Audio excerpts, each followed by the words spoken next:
पर याद रखना कि जर्नी यहाँ पर एंड नहीं होती है, बकायदा जर्नी यहाँ पर शुरू होती है कि यार एक एक दिन इसको दिया था, एक एक मेहनत से एक क्वेश्चन बनाया था और आज इसका समय जो है वो खत्म होता है। एक टीचर के सबसे ज्यादा खुशी वाला मौका तब आता है जब एक बच्चा आके उस वीडियो पे लिखता है कि सर मैंने आज कुछ नया सीखा। I am ready to fight, the fire is on. Hello guys, तो आज वो दिन आ चुका है जब हम पहुंच चुके हैं अपनी आखिरी क्लास पे।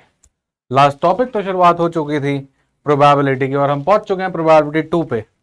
आज थोड़ा आंखों में नमी जरूर है, पर ये सारी मेहनत जो हम लोगों ने की है एक एक पीपीटी में और एक एक वीडियो में, और सारी मेहनत जो आपने की है एक एक वीडियो को अच्छे से पढ़कर और क्वेश्चंस लगा के, ये सब इन आंखों में जो हल्की सी नमी है उसको बदल देगी खुशियों में। जब नवंबर में आप कैट, ओमेट या कोई भी एग्जाम में भी आईपी मैट जब अपना भी आएगा, उसको फोड़कर इन कमेंट्स में आके लिखोगे कि सर ये वीडियो से मुझे फायदा हुआ। तो गाइज, जर्नी खत्म नहीं हुई है, जर्नी तो शुरू हुई है। स्टार्ट करते हैं हमारे लास्ट लेक्चर के साथ, दैट इज प्रोबेबिलिटी 2, फाउंडेशंस का आखिरी अध्याय का आखिरी पन्ना। चलो गाइस, तो आज हम बात करेंगे कुछ होमवर्क क्वेश्चंस की जो लास्ट क्लास में आपके लिए सजाए गए थे, and then the questions related to with replacement term. जिन क्वेश्चंस में ये टर्म लिखी हुई आती है विद रिप्लेसमेंट, जिस बच्चे ने लास्ट की क्लास की थी वो जानता है कि हमने पढ़ा था वो क्वेश्चंस जिसमें बात हुई थी विदाउट रिप्लेसमेंट की। और विदाउट रिप्लेसमेंट को हमने बोला था डिपेंडेंट इवेंट्स, और विद रिप्लेसमेंट हमारे लिए बन जाएंगे इंडिपेंडेंट इवेंट्स। और जाते जाते आपके लिए फाउंडेशन का दी एंड के साथ होगा एक इंपॉर्टेंट मैसेज। चलो गाइस, तो शुरू करते हैं। Why to wait, as I always say, अब डरने की क्या है बात जब एमबीए वाला है आपके साथ। अगली बार किसी और टैगलाइन के साथ मिलेंगे, पर फाउंडेशन में आखिरी बार आज आप इस टर्म को सुनोगे। अब डरने की क्या है बात कमेंट्स में आप लिख देना। Of course I am your quant banter. अब तो ये बोलते बोलते मैं थक चुका हूं। IIT रुड़की एंड कैट 99.85% टाइलर। चलो गाइस, होमवर्क क्वेश्चन देखते हैं। लास्ट क्लास के होमवर्क क्वेश्चंस कौन करके आया, किसने आंसर सही निकाले। तो guys, find the probability of getting a black non face card. बात हुई थी हमारी ब्लैक नॉन फेस कार्ड की। नॉन फेस कार्ड कितने होते हैं? हर एक सूट के 10, तो ब्लैक के 20 और टोटल कितने? 52। फेवरेबल अपॉन टोटल आउटकम्स 4 से कटेगा, 4 5 जा, 4 13 जा। जिस जिसका आंसर 5/13 आया लिख देना। आप जानते हो क्या लिखना है। क्या लिखना है? आई डिड वेल। आपकी लगन अच्छी है, मेहनत सच्ची है। एक और होमवर्क क्वेश्चन था कि आपके पास 8 बॉल्स हैं जिसमें से 4 ब्लू हैं, राइट, एंड 4 रेड है। If a person chose 4 bulb, लिखा हुआ ये बॉल्स होना चाहिए था, इसको हटा के हम कर देते हैं बॉल्स साइमल्टेनियसली। मतलब ऑफ कोर्स कौन सा केस हो गया? Dependent event. और डिपेंडेंट इवेंट का मतलब कौन सा केस सीखा था हमने? कॉम्बिनेशन वाला। सर ये क्या बातें हो रही हैं बेटा? लास्ट लेक्चर देख के सब बातें की थी। फाइंड द प्रोबेबिलिटी दैट, तो हम टोटल तो जानते हैं, जो हमारे टोटल आउटकम्स होने वाले हैं वो हमेशा क्या होने वाले हैं? अपॉन टोटल कितनी बॉल्स हैं? 8। आप कितने चूज कर रहे हो? 4, तो नीचे तो 8C4 ही आएगा। ऊपर क्या आएगा? वो ये फेवरेबल कंडीशंस डिफाइन करिए। ऑल 4 वर रेड। आंसर क्या होगा बेटा? 4C4 upon 8C4। क्योंकि अब आपको 4 बॉलें चाहिए थी, 8 में से नहीं, आपको चारों के 4 ही रेड में से चाहिए थी। यानी आपके पास जो 8 बॉल थी, 4 रेड एंड 4 ब्लू, अपने को चारों की चारों इसमें से चाहिए थी। तो 4C4 अपॉन 8C4। 3 वर रेड। 3 वर रेड का मतलब क्या है? इस बार 8 बॉल, 4 रेड, 4 ब्लू, अपन ने सिलेक्ट कितनी करनी है? सर 4। तो नीचे तो आप जानते हो हमेशा 8C4 सेट हो जाएगा। 8 में से 4 लानी है। ऊपर सर रेड निकालनी है 3, तो इसमें से 3 चूज करनी है, तो ऑफ कोर्स इसमें से एक चूज हुई होगी।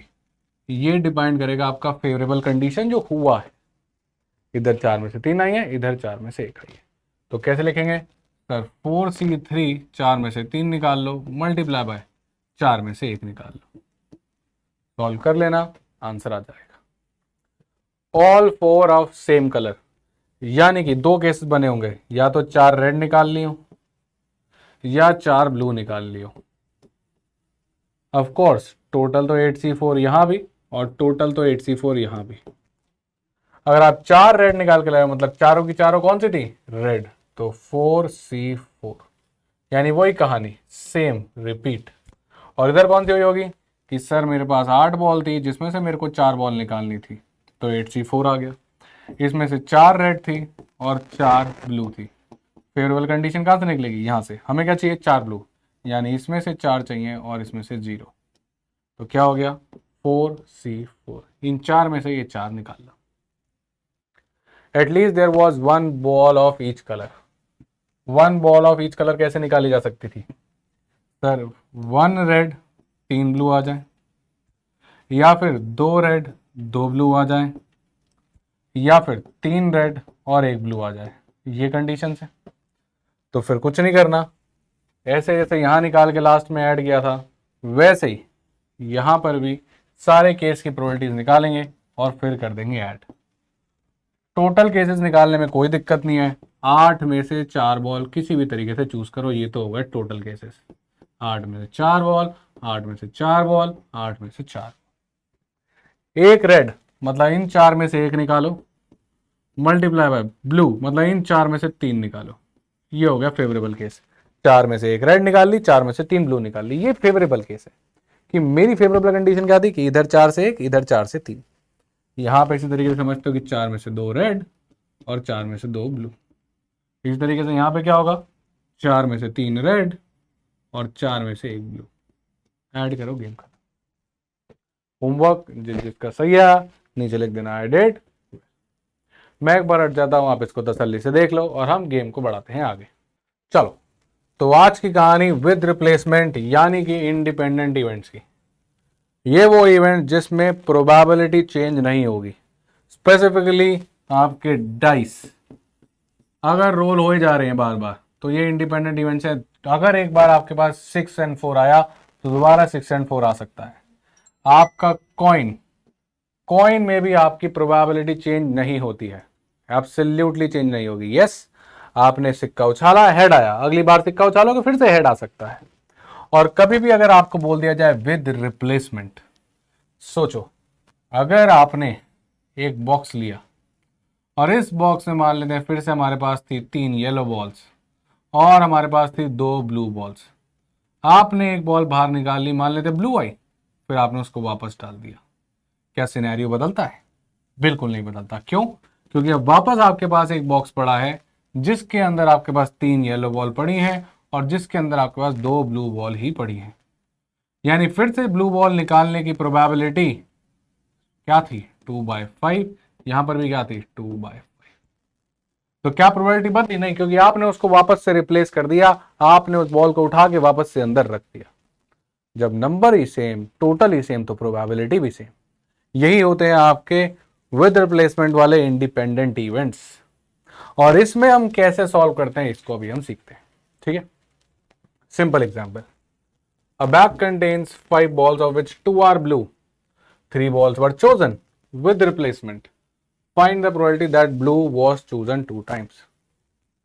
मान लेते हैं ये हमारे पास है 3 बॉक्स, सब में 2 ब्लू बॉल 3 येलो बॉल। मान लेते हैं ऐसा हुआ होगा कि सबसे पहले आपने सिलेक्ट कर ली होगी ब्लू बॉल, ये ब्लू बॉल आई। इस ब्लू बॉल आने की प्रोबेबिलिटी क्या थी सर, 2/5। क्यों? 2 बॉल ब्लू थी, टोटल 5 थी, फिर आपने वापस रख दी। फिर दोबारा से मान लेते हैं आपने सिलेक्ट करा और आपके पास ब्लू बॉल आई, क्या प्रोबेबिलिटी सर, 2/5। अब वापस गया क्योंकि आपको 3 बॉल चूज करी हैं और find the probability that the blue ball was chosen 2 times, तो तीसरी बार जब मैंने उठाई तो येलो बॉल आई होगी और इसकी क्या प्रोबेबिलिटी थी, 3/5। तो ये आपकी प्रोबेबिलिटी बन गई कि पहले ब्लू आया फिर ब्लू आया फिर येलो, 3 बॉल चूज करी जिसमें से 2 बार ब्लू उठी। पर क्या ये सिनेरियो हमेशा यही हो सकता है जिसमें मैं 2 बॉल उठा सकता हूं? नहीं। वापस आओ, हो सकता है कि सबसे पहली बार ब्लू बॉल आई हो, प्रोबेबिलिटी ऑफ कोर्स 2/5 आपने वापस रखी। अब सेकंड टाइम अगर येलो उठ गई हो तो प्रोबेबिलिटी क्या थी, 3/5। और फिर थर्ड टाइम आपके पास आई हो ब्लू, ब्लू गई 2 ब्लू बॉल और टोटल बॉल 5। तो ये भी तो एक कंडीशन है जो कि मेरी फेवरेबल है, क्योंकि यहां भी 2 ब्लू बॉल उठी और यहां भी 2 ब्लू बॉल उठी। और देखो ना ब्लू की प्रोबेबिलिटी चेंज हो रही है और ना येलो की। येलो हमेशा 3/5 से उठती है और ब्लू हमेशा 2/5 से। क्यों? क्योंकि आप उसको रिप्लेस कर देते। क्या यही तो पॉसिबिलिटी थी? नहीं, एक और पॉसिबिलिटी कि सबसे पहले ही आप येलो उठा लेते 3/5 प्रोबेबिलिटी से, वापस रखते और फिर ब्लू उठाते और फिर एक और बार ब्लू उठाते 2/5 प्रोबेबिलिटी से। अब ये 3 केसेस पॉसिबल थे, राइट? ये 3 केसेस पॉसिबल थे जिसमें आपके पास 2 ब्लू बॉल आती हैं और एक येलो बॉल। तो मेरे को इन तीनों केसेस को करना था ऐड। अब अगर मैं नोटिस करूं तो ये प्रोबेबिलिटी कितनी आ रही है, 3 2 6 2 12, 12/125 पॉसिबिलिटी है कि ऐसा कुछ हुआ होगा। और इधर मल्टीप्लाई करूं तो वापस से 12/125 पॉसिबिलिटी है कि कुछ ऐसा हुआ होगा, और 12/125 कुछ पॉसिबिलिटी है कि ऐसा हुआ होगा। अब अगर आप सोचो तो क्या ये तीनों प्रोबेबिलिटी सेम आई? यस, क्योंकि येलो की प्रोबेबिलिटी और ब्लू की प्रोबेबिलिटी बदलती नहीं है, और अल्टीमेटली मेरे पास 2 ब्लू है और एक येलो है। तो गाइज मैं डायरेक्टली इसको 3 मल्टीप्लाई बाय 12/125 नहीं लिख सकता था, पर लिख तो सकते थे। अब सवाल ये कि मैं डायरेक्ट यहां तक कैसे पहुंचूं, ये सब बिना बनाए बिना इमेजिन करे डायरेक्टली कैसे पहुंचूं। आप सुनो, टोटल कितने केसेस पॉसिबल थे, जितनी तरीके से आप ब्लू ब्लू और येलो को रीअरेंज कर सकते हो। यस और no? Blue blue yellow, blue yellow blue, yellow blue blue, यही तो 3 पॉसिबिलिटीज थी। यानी मैं डायरेक्टली ऐसे भी तो बोल सकता हूं कि सर मान लेते हैं मेरे पास 3 डैश हैं, ये मेरा पहला आउटकम, ये मेरा दूसरा आउटकम, ये मेरा तीसरा आउटकम। मुझे कितने चाहिए सर? 2 ब्लू चाहिए। तो 3 में से 2 ब्लू के लिए चुन लो, 3 में से 2 ब्लू के लिए चुन लो। क्या मैं ऐसा बोल सकता हूं 3C2? मैंने 3 में से 2 स्पेसेस चुन ली ब्लू के लिए, मान लेते हैं ये और ये, तो ये बन गया ये वाला केस। अगर मैं ये और ये चुन लेता तो बन जाता ये वाला केस। अगर मैं सेकंड और थर्ड चुन लेता तो बन जाता ये वाला केस। क्या मैंने कोई केस मिस किया? नहीं, डायरेक्टली मैं पहुंच गया 3C2 की वैल्यू कितनी आएगी? 3। तो अब मेरे को ये बनाने की जरूरत नहीं है, सोचने की जरूरत नहीं है। मैंने कहा कितनी चाहिए? 2 ब्लू चाहिए। कितनी बार उठाओगे? 3 बार। 3C2 चूज कर लो कि कौन सी बारी में ब्लू उठाने वाले, तो ये आपको दे देगा 3। अब उठाने क्या वाले हो? 2 बार ब्लू। ब्लू की प्रोबेबिलिटी कितनी है? 2/5, और हर बार वही रहेगी। तो एक में 2/5 है, एक और में 2/5 आएगा, तो 2/5 मल्टीप्लाई बाय 2/5 यानी कि 2/5 का स्क्वायर, 2/5 का स्क्वायर, 2/5 का स्क्वायर, 2/5 का स्क्वायर। 3 में से 2 जगह चूज करी ब्लू के लिए, ब्लू की प्रोबेबिलिटी कर दिया स्क्वायर क्योंकि ब्लू चाहिए था, और बचा हुआ एक जो कि है येलो, जो कि है येलो। क्या प्रोबेबिलिटी है? 3/5। अब इसको देखोगे तो ये बनेगा 4/25, ये बनेगा 3/5, यानी कि 12/125। 2 2/5 और एक 3/5, क्योंकि ये है 2 ब्लू बॉल्स और ये है एक येलो बॉल, करेक्ट। और ये 3C2 बनता है 3। खेल खत्म। अब अगली बार ये सब करने की जरूरत ही नहीं है, डायरेक्टली बनाओगे कि भाई 3 चूज कर रहे हो, बहुत बढ़िया। 3 में से ब्लू कितने चाहिए? 2। 3C2, 2 ब्लू, एक येलो, खत्म। सर ये तो समझ में आ गया, पर अगर मैं ब्लू के हिसाब से ना सोचता, मैं येलो के हिसाब से सोचता, तो क्या होता? बेटा कोई फर्क नहीं पड़ता। देख, 3 में से एक येलो, एक जगह येलो चाहिए। ये भी तो सोच सकते हो ना कि या तो लास्ट पे येलो, या सेकंड पे येलो, या फर्स्ट पे येलो। सही बात है, येलो की प्रोबेबिलिटी, राइट। अब आपने येलो के हिसाब से सोचा है, तो बचे कितने? 2 ब्लू बच गए, तो ब्लू का स्क्वायर। सर आंसर तो अलग आ रहा है, यहाँ 3C2 था, यहाँ 3C1 था। बेटा कभी अलग नहीं आएगा। 3C1 की वैल्यू भी देख 3 आई है, 3C2 भी 3 था। सर ये तो कोइंसिडेंस, बेटा कभी नहीं होगा कोइंसिडेंस। एक ही बात है कि तू 3 में से 2 चूज कर ले, या तू 3 में से 1 छोड़ दे, कभी आंसर में चेंज नहीं आएगा। 3 × 3/5 × 2 स्क्वायर बाय 5, यानी कि घूम के 12/125। अब अपन एक बार में कर लेंगे। करना क्या है, NCR इनटू जो प्रोबेबिलिटी चाहिए टू द पावर R। 3 में से 2 ब्लू चाहिए तो 3C2 ब्लू की पावर 2 और बचे हुए की पावर 1। एक और एग्जांपल समझो। A bag contains 8 bulbs, 8 bulb है। If 2 bulbs were chosen with replacement यानी इंडिपेंडेंट मतलब वो कॉम्बिनेशन वाला नहीं लगेगा पिछली बार जो सीखा था। Find the probability that both the bulbs did work. 8 bulb उठाए जिसमें से 5 फंक्शनिंग थे और 3 खराब थे, मेल फंक्शनिंग। तो फंक्शनिंग की प्रोबेबिलिटी कितनी रही होगी, 5/8। मेल फंक्शनिंग की कितनी रही होगी, 3/8। अब इसमें एनसीआर नहीं लगाने वाला हूं मैं, कॉम्बिनेशन वाला, कॉम्बिनेशन अपॉन कॉम्बिनेशन ना, वो कब लगता था, डिपेंडेंट में। अब आप कितने चूज कर रहे हो। Find the probability that both the bulbs did work if 2 bulbs were chosen. तो 2 बल्ब उठाए हैं मैंने, राइट, 2 बल्ब उठाए हैं और मेरे को दोनों वर्किंग चाहिए। तो सिंपल सी बात है, 2C2, 2 में से दोनों वर्किंग, वर्किंग की पावर 2 क्योंकि दोनों वर्किंग चाहिए, और नॉन वर्किंग की पावर 0 कर लो या लिखो ही मत, जरूरत ही नहीं है। 2 में से 2 वर्किंग तो 2C2 वर्किंग का स्क्वायर, 2C2 बन गया 1 और वर्किंग की प्रोबेबिलिटी कितनी है, 5/8 इंटू 5/8 कितना हो गया, 25/64। Done, simple. टिक लगाओ, आगे बढ़ो। सर थोड़ा सा कंफ्यूजिंग हो गया क्योंकि इसमें दोनों वर्किंग चाहिए थे, कोई बात नहीं, अगला एग्जांपल तेरे को एकदम क्लियर कर देगा। देख, if the probability of raining in a certain day is 1/3, right, तो प्रोबेबिलिटी ऑफ रेनिंग कितनी है, 1/3। तो प्रोबेबिलिटी ऑफ नॉट रेनिंग कितनी हो जाएगी, 2/3। ठीक है। In this week what is the probability that it will rain 2 days। 7 में से कितने दिन रेन चाहिए, 2 दिन। भाई 1 2 3 4 5 6 7 है, इनमें से 2 में आर रखना है और बाकी में एनआर। तो 7 में से 2 चूज कर लो, मान लेते हैं ये और ये हो गए होंगे, तो ये एक कॉम्बिनेशन बन गया। और बाकी सब नॉट रेनिंग, सारे कॉम्बिनेशन जितने ही पॉसिबल थे। अब ऐसे बनाते बनाते थक जाते बेटा केस, ये एक केस बनता, एक केस ये वाला बनता, बाकी सारे नॉन रेनिंग वाले। अब ये कितने केस होते बेटा, 7C2 गिनूंगा थोड़ी।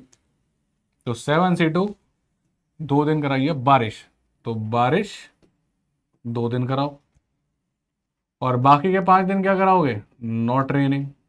खत्म, आंसर निकालो। 7C2 कितना हो गया, 7 × 6 42/2 21। रेनिंग का स्क्वायर यानी कि 1/3 इंटू 1/3। नॉट रेनिंग यानी कि 2/3 की पावर 5। खत्म, ये करना है बस। 7 में से कितने दिन बारिश हुई, 2 दिन, तो बारिश का स्क्वायर। कितने दिन नहीं हुई, 5 दिन, तो नॉट रेनिंग की पावर 5। खत्म, दी एंड। कितना हो गया बेटा, काटो। 7 मल्टीप्लाई बाय 2 की पावर 5 हो गया 32 अपॉन 3 की पावर हो गया 6। 3 की पावर 6 कितना हो गया, 729। 7 2 जब 14, 1 कैरी, 224/729। कहाँ है बेटा, 224/729, ये रहा। ठीक है, 3 की पावर 6 है, यस, डन, सिंपल। ये करना है आप। अब बस ये ध्यान रखना कि कंफ्यूज मत हो जाना, कब ये वाला लगाना है, कब कॉम्बिनेशन लगाओगे जब आपके इवेंट्स कौन से थे, डिपेंडेंट। ये कब लगाओगे, जब इवेंट्स क्या है, इंडिपेंडेंट। भाई आज बारिश आ गई, कल दोबारा बारिश आने की सेम प्रोबेबिलिटी है, 1/3। हमें क्या करना है, 7 में से 2 दिन चूज करना है बारिश कराने के लिए, तो 7C2 2 दिन बारिश करा दी, 5 दिन नहीं कराई। पीछे वाले क्वेश्चन में क्या था, आपको 2 बल्ब उठाने थे, दोनों में से दोनों वर्किंग करने थे, तो 2 में से 2 बल्ब चूज करे, वर्किंग का स्क्वायर किया, नॉन वर्किंग कराने नहीं था, पावर 0। पिछला क्वेश्चन क्या था, सेम, आपको 3 बॉल चूज करनी थी, 3 में से 2 बॉल चूज कर ली, क्योंकि 2 क्या होनी चाहिए थी, ब्लू को 2 करवाया, खत्म। अब अगर समझ में आ गया तो इस क्वेश्चन खुद से ट्राई करो। If the probability of raining in a certain day is 1/3, वापस प्रोबेबिलिटी ऑफ रेन कितनी है, 1/3। तो नॉट रेन कितनी हो गई? 2/3।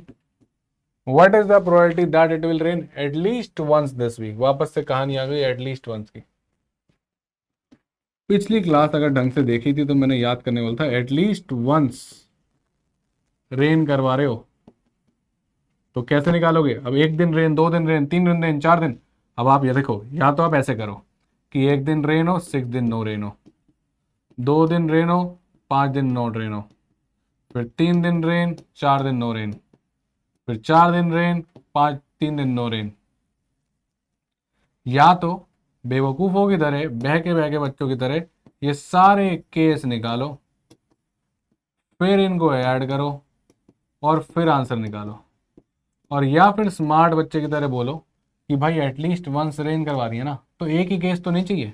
कौन सा केस नहीं चाहिए सर? बस ये वाला केस ही दिन तो नहीं चाहिए, 0 दिन रेन और 7 दिन नो रेन। अगर मैं इस वाले केस को माइनस करा दूं तो यही केस तो बचेंगे। तो मैंने बताया था एटलीस्ट वंस रेन को हम कैसे निकालेंगे? टोटल माइनस इसका अपोजिट। वंस रेन का क्या है? All know rain. अगर मैं सारे के सारे दिन बारिश ना हो ये वाला केस माइनस कर दूं, यानी कि ये वाला केस माइनस कर दूं, तो बाकी जितने भी केसेस है उसमें कम से कम 1 दिन तो बारिश हो ही रही है ना, यही करना है। तो total minus all know rain day, total probability कितनी होती है? 1। मेरे को किसी भी दिन बारिश नहीं चाहिए तो सातों के सातों दिन नो रेन वाला कर दो, नो रेन की पावर 7। सर अब आपने वो पीछे 7C7 क्यों नहीं लिया? 7 में से 7 दिन बेटा क्यों लूँ? जब सारी की बात आ जाती है तो 7C7, 5C5, 8C8 ये तो 1 ही बन जाता है, तो सेंस नहीं बता। लिखना है लिख लो, आंसर गलत नहीं आएगा। 7 में से 7 दिन चूज करा दी और 7 दिन नो रेन करा दिया, ये केस माइनस हो गया, 7 दिन नो रेन वाला। तो बाकी कौन से केस बचे? कम से कम 1 दिन तो ही होगी भाई। हफ्ते में 7 दिन बारिश नहीं हो रही तो इसके अलावा क्या कंडीशन होगी कि 1 दिन बारिश, 2 दिन बारिश, 3 दिन बारिश एंड सो ऑन, ये सब चलेंगे, सिर्फ एक ही नहीं चलेगा। कौन सा? 7 दिन बारिश वाला हटाओ, सिखाया भी था एटलीस्ट उनको। खत्म। सॉल्व करते हैं। 1 माइनस 7C7 हो गया 1, नो रेन की प्रोबेबिलिटी 2/3, 2/3 की पावर 7। अब बेटा कैलकुलेशन थोड़ी अच्छी होनी चाहिए। 2 की पावर 7 128 याद है मुझे, 3 की पावर 7 कितना हुआ? ये हो गया 729 इंटू 3 यानी कि 2187। यस। अब इसको सॉल्व करोगे तो कितना आ जाएगा? 2187 माइनस 128, सॉरी 128 है ये, अपॉन 2187। तो इसको मेरे ख्याल से सॉल्व करोगे तो एक बार इसको हम सही से लिख देते हैं। इसको हम लिख देते हैं 128। अब देखो स्मार्टली करते हैं। 17 से 8 जाएगा 9, तो लास्ट डेट तो रहनी चाहिए 9 और नीचे 2187, तो यही आंसर है। खत्म हो गई बात। इसमें तो 1 आ रही है, इसमें 2 और 24, ये तो चलेगा नहीं। 729 है नहीं, कट रहा है नहीं, तो आंसर हो गया ये। ठीक है, क्लियर। तो एटलीस्ट वंस में हमेशा 1 माइनस टोटल उसका अपोजिट वाला कर लेना। और ये क्या हो रहा है आप समझते हो? ये कौन सी बात चल रही है? Independent event. ठीक, एक और क्वेश्चन करते हैं और इसमें काफी कहानी क्लियर हो जाएगी। ठीक है, चलो। If A and B plays a series of 5 tennis matches, its probability that A wins the match is 0.6। देखो जैसे ही आपको दिख जाए कि ये इंडिपेंडेंट इवेंट्स हैं तो probability of A winning the matches कितना है? 0.6। तो प्रोबेबिलिटी दैट A मैच हार जाए, इसको A डैश बोल देते हैं, यानी कितना हो गया? 0.4। हाँ, एक इस क्वेश्चन में एक चीज मेंशन नहीं है, उसको मैं मेंशन कर देता हूँ। Given that no draw was possible, space नहीं है तो मैं नो ड्रॉ लिख रहा हूँ। ठीक है, अब क्या कहानी है? ए विंस 4 मैचेस, 5 मैच हुए हैं और ए को 4 जिताने हैं, तो 5 में से 4 मैच उठाओ, वो ए को जिताओ, तो ए की पावर 4। तो एक मैच ए को हरवा भी देना, भूलना मत। टोटल 5 है, 4 ए को जितवा दिए, एक हारेगा भी तो सही। तो बेटा आंसर निकालो। 5C4 कितना होता है? 5। ए कितना है? 0.6। बेटा इसको हम लिख रहे हैं 3/5। ठीक है, और इसको लिख देते हैं हम 2/5। कैंसिलेशन में आसानी होगी, तो ये मिल गया हमको 3/5 की पावर 4 और 2/5। बेटा दोनों का मेथड डिपेंडेंट और इंडिपेंडेंट काफी अलग है, तो इसलिए उसको अच्छे से समझ लो। वहां हमने कॉम्बिनेशन अपॉन कॉम्बिनेशन किया था, वो कब था? जब डिपेंडेंट इवेंट्स थे, राइट, जब विदाउट रिप्लेसमेंट था, साइमल्टेनियसली था। अब इसको सॉल्व करते हैं। 1 5 तो कट जाएगा बेटा। 3 की पावर 4 कितना हो गया? 81, 81 2 जा 162 अपॉन 5 की पावर 4 यानी कि 625 आंसर। ठीक, अब ए विंस एट मोस्ट 4 मैचेस। अब इसको सुनना, एट मोस्ट की कहानी भी समझते हैं। क्या क्या हो सकता है ए के साथ? ए 0 मैचेस जीते, 5 मैच हार जाए, विन लूज। ए 1 जीते, 4 हार जाए, ठीक है। ए 2 जीते, 3 हार जाए, 3 जीते, 2 हार जाए, 4 जीते, 1 हार जाए, 5 जीते, 0 हारे।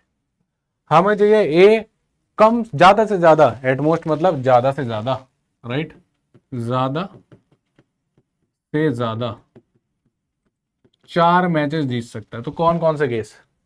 ये भी अलाउड है, इसमें तो कोई नहीं जीत रहा, इसमें 1 जीत रहा है, इसमें 2, इसमें 3, इसमें 4, यहां तक सब अलाउड है, क्योंकि इसमें ज्यादा से ज्यादा 4 जीता है। बस ये अलाउड नहीं है, क्योंकि इसमें ए 5 मैच जीत गया और हम कह रहे थे ज्यादा से ज्यादा 4 जीत सकते हो, तो 5 नहीं जीत सकते, बाकी सारे जीत सकते हो। अब आप मेरे को बताओ, ये कैलकुलेट करके ऐड करना आसान है या ये वाला केस, एक केस निकाल के 1 में से माइनस करना है? यानी कि एटमोस्ट 4 मैचेस को मैं बोल सकता हूं टोटल माइनस ऑल 5। तो ऐसे क्वेश्चन में गाइस ये एटलीस्ट 1, एटमोस्ट 4, इन सब में हमेशा अपोजिट वाला जरूर चेक कर लेना, 1 माइनस ऑल 5। ये कर दो, गेम आसानी से हो जाएगा। टोटल क्या होता है? 1 माइनस सारे के सारे जितवाना, मतलब 5 में से 5 प्लेसेस चुनो और सारे के सारे ए को जितवा दो, यानी ए की पावर 5। कितना हो गया? 1 माइनस 5 सी 5 होता है 1, ए की पावर 5 यानी कि 3/5 की पावर 5। कितना आ गया? 1 माइनस ये कितना हो गया? 3 की पावर 5, 9 9 जा 81, 3 जा 243 अपॉन ये हो गया आपका 625 इंटू 5। अब ये आप कर लेना, 5 की पावर 4 बनेगा 625, मैं यहाँ पे कर देता हूँ 625 इंटू 5, तो ये हो गया 125 और ये हो गया 3000, तो 3125 आ जाएगा। ठीक है, एक बार आप कैलकुलेशन ज़रूर चेक कर लेना, ठीक है। मैं यहाँ पे लिख रहा हूँ, आगे आप सॉल्व कर सकते हो। 5 5 25, 2 कैरी, 5 10 to 12, 1 कैरी, 30 31, सही है। अब इसके आगे आप माइनस करके जो भी आंसर है लिख लेना, ठीक है। बस याद क्या रखना है, एट मोस्ट 4 मैचेस में क्या करना है? 1 माइनस ऑल 5 हटा दो, ठीक है। ये वाले माइनस कर दो, आपको बचे हुए चारों मिल जाए, ठीक है।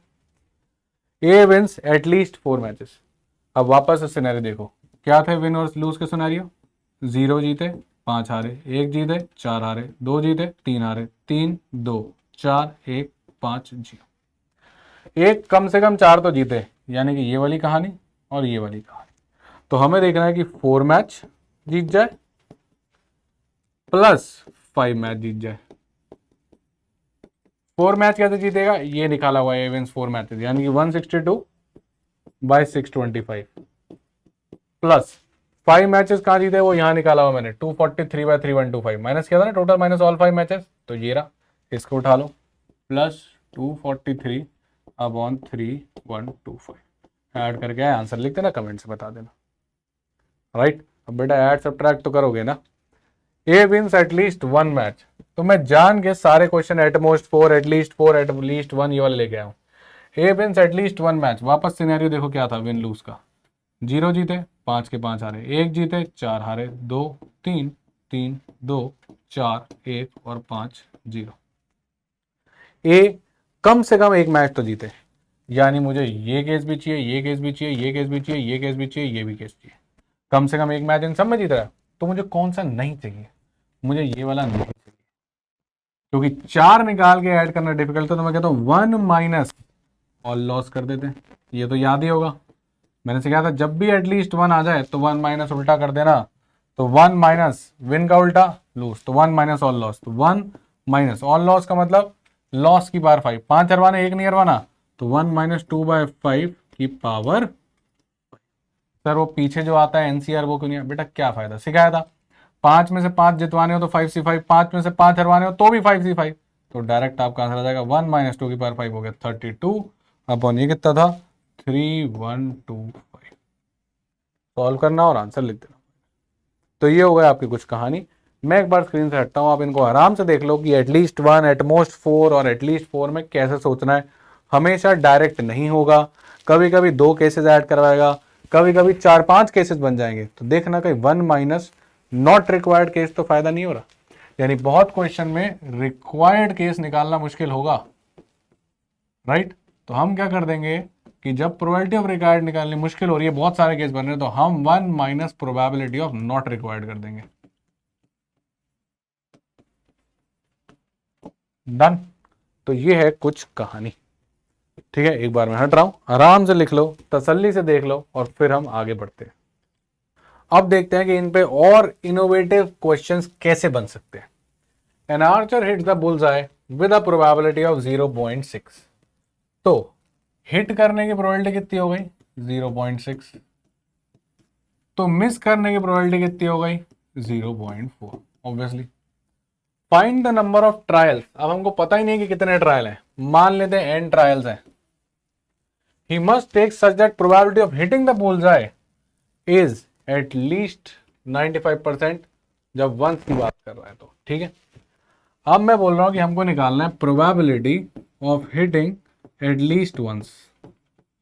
अब अगर आप बच्चों पीछे वाली बात ढंग से सुन रहे थे, जब हमने बात की थी विनिंग एट लीस्ट वंस निकालना मुश्किल है, 1 माइनस ऑल लॉस निकाल लेते हैं।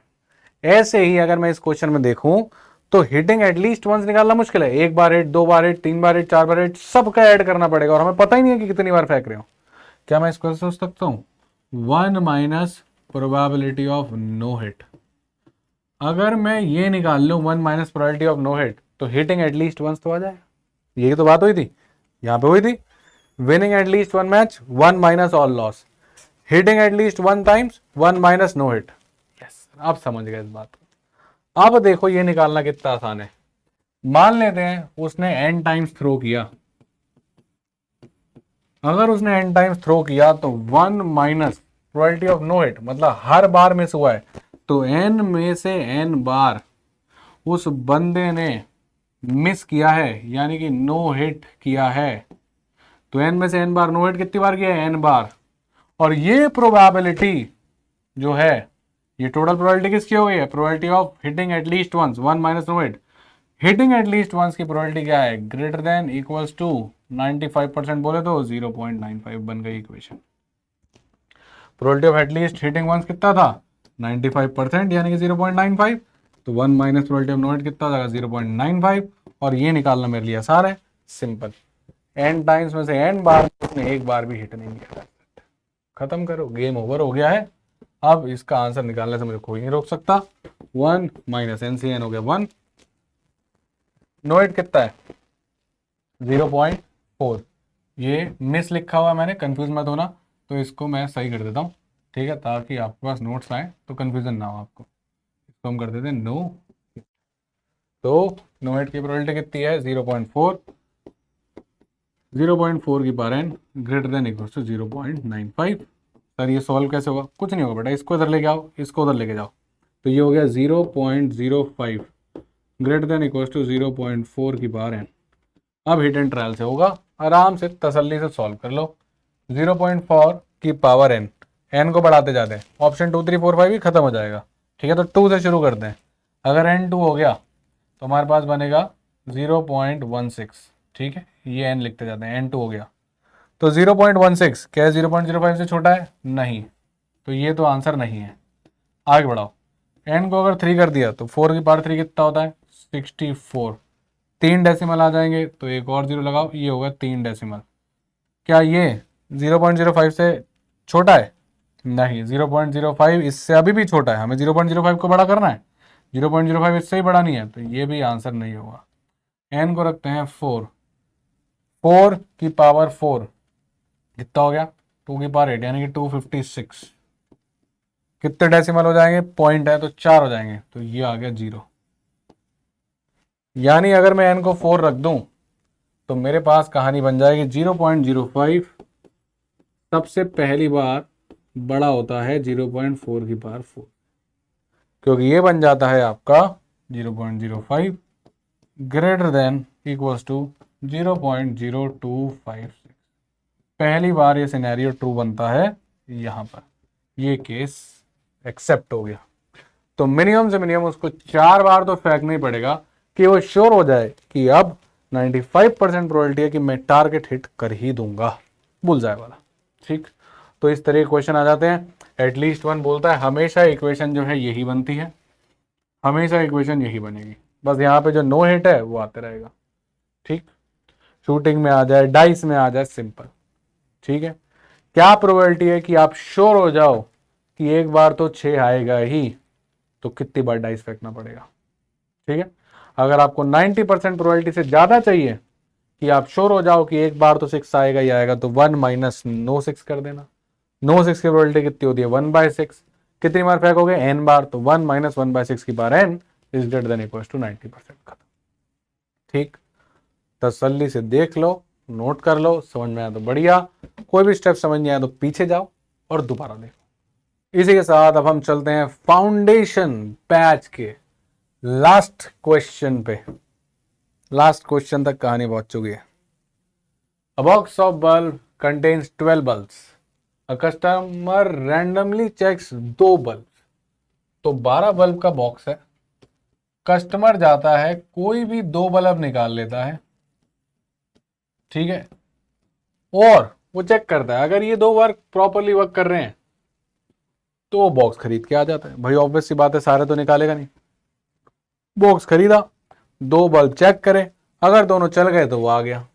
अब एक बॉक्स था उसमें 3 बल्ब जो थे वो फंक्शन नहीं करते थे, 3 बल्ब नॉन वर्किंग थे, तो 9 बल्ब जो होंगे वो वर्किंग होंगे। तो 9 वर्किंग थे और 3 नॉन वर्किंग थे। कस्टमर ने निकाले 2। What is the probability that the box will get accepted? Box कब एक्सेप्ट होगा? जब वो दोनों के दोनों उसने चूज करे वो वर्किंग आ जाए। तो यानी मेरे पास 2 बल्ब में चूज करने वाला हूं और मेरे को दोनों वर्किंग चाहिए। तो 2 में से 2 बल्ब जो आप चूज करोगे दोनों वर्किंग होने चाहिए। तो 2 में से 2 निकाले, दोनों वर्किंग, यानी वर्किंग का स्क्वायर। तो नॉन वर्किंग की पावर 0, क्योंकि ये चाहिए ही नहीं, चाहिए ये वाला 2 से t होता है 1। वर्किंग की प्रोबेबिलिटी क्या थी? वर्किंग कितने थे 9, टोटल कितने थे 12, तो वर्किंग की प्रोबेबिलिटी कितनी हो गई 9/12।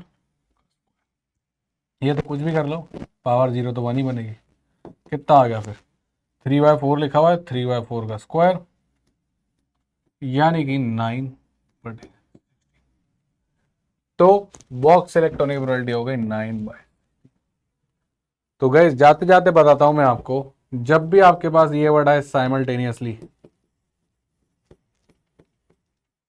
राइट, या फिर विदाउट रिपीटेशन, तो क्वेश्चन सॉल्व होगा इस तरीके से, NCR upon MCR। Last class में सीखा था। और ये कौन से केस है? ये है डिपेंडेंट के केस। यही सबसे इंपॉर्टेंट पॉइंट है, लिख लो इसको। कभी भी क्वेश्चन आया आपका विद रिप्लेसमेंट, ठीक है, ये विदाउट रिप्लेसमेंट था, ठीक है, मैं इसको प्रॉपरली लिख देता हूं, कंफ्यूजन ना हो आपको, साइमल्टेनियसली या फिर विदाउट रिप्लेसमेंट। और कभी भी विद रिप्लेसमेंट आया तो आपका हमेशा ऐसे होगा NCR, n में से R टाइम आप सक्सेस कराओगे। सक्सेस कुछ भी हो सकती है, बारिश का आना, रेड बॉल का उठाना, या फिर वर्किंग का उठाना, सक्सेस की पावर R। तो n में से R बार जगह चूज करोगे जहां पे सक्सेस कराओगे R टाइम्स, और फेलियर करवाओगे n माइनस R टाइम्स। जैसे कि यहाँ 2 में से 2 में सक्सेस कराई है तो ये वर्किंग स्क्वायर, और फेलियर कितना होगा 2 - 2 0। ठीक है, 5 में से 4 रेड बॉल उठा रहे हो तो रेड बॉल की पावर 4 और नॉन रेड की पावर 1, 5 - 1। डन। ये आप लगाओगे जब आपके इंडिपेंडेंट केस होंगे, या क्वेश्चन में लिखा होगा विद रिप्लेसमेंट, या क्वेश्चन होगा डाइस का या कॉइन का जब प्रोबेबिलिटी चेंज नहीं हो रही है इंडिविजुअल इवेंट की। तो यहां पे खत्म होता है गाइस आपका foundation. If the foundations are strong the dreams never fall. ठीक है, तो गाइस आज ये फाउंडेशन की सीरीज ये खत्म हो रही है, पर याद रखना कि जर्नी यहाँ पर एंड नहीं होती है, बकायदा जर्नी यहाँ पर शुरू होती है। अगर आपने एक एक पन्ना इस फाउंडेशन का अच्छे से पढ़ा है, तो अगर अब आपके कोई भी पुराने पाप रह गए थे, आपके अगर मन में कोई डर था कि 10th में मैथ्स नहीं करी थी, 11th में मैथ्स नहीं करी थी, 9-10 में गड़बड़ हो गई, अच्छे टीचर्स नहीं मिले, तो उस चीज को हमने रेक्टिफाई कर दिया है। और अगर आप इस वीडियो तक पहुंच गए तो आपने अच्छे से पढ़ा है। कमेंट्स में लिख देना I did well, I am ready to fight, the fire is on. अगर ऐसा कुछ दिखता है तो your dreams are going to turn into reality, क्योंकि आप में वो शिद्दत है, आप में वो लगन है, और आप में वो जज्बा है। तो आज इस सीरीज को खत्म कर रहे हैं। थोड़ा दुख जरूर है कि यार एक एक दिन इसको दिया था, एक एक मेहनत से एक क्वेश्चन बनाया था और आज इसका समय जो है वो खत्म होता है। पर खुशी इस बात की है कि आप लोगों का ढेर सारा प्यार मिला। गाइस, एक टीचर क्यों मेहनत करता है? एक टीचर के सबसे ज्यादा खुशी वाला मौका तब आता है जब एक बच्चा आके उस वीडियो पे लिखता है कि सर मैंने आज कुछ नया सीखा। बहुत सारा प्यार मिला आपका guys. Infinite comments, infinite views, ये सब चीजें एक साइड हैं, पर जो मैसेजेस आपके पहुंचते थे कि सर मैंने सीखा, मेरे को अच्छा लगा, सर मैंने आज कुछ नया सीखा, काश आप मेरे को 10th में मिले होते, 11th में मिले होते। एक एक चीज हमारे दिल के बहुत करीब है और वो बहुत मैटर करती है और वही कारण है हमारे पीछे। ये जो एनर्जी आप देखते हो, ये सारी की सारी एनर्जी आपसे मिली हुई है। तो गाइस, पढ़ते रहो, मुस्कुराते रहो, सीखते रहो। फाउंडेशन आज खत्म होता है, पर अभी तो जर्नी शुरू हुई है, पिक्चर अभी बाकी है मेरे दोस्त। आगे भी ढेर सारी चीज़ें हम आपके लिए लेके आते रहेंगे। तो फाउंडेशन से चारों फैकल्टीज़ की तरफ से मैं आपको गुड बाय करता हूँ आज, और होप करता हूँ कि आप काफ़ी कुछ सीखे होंगे। अगर आपने भी इसको एंजॉय किया तो बता दें। Take care, all the best. मिलते हैं आपसे अब फ्यूचर में और कुछ बेहतरीन सीरीज के साथ। और मैं प्राउडली कह सकता हूँ this is one of the finest series on YouTube, and that too absolutely free of cost, which covers on your basic foundations, जिसको शायद से सब बड़े लोग नज़रअंदाज कर रहे थे, पर हम नहीं। मौका सबके लिए बराबरी का होना चाहिए, सबकी स्टार्टिंग लाइन सेम होनी चाहिए। Now the starting line is same. Bye and take care, make it count.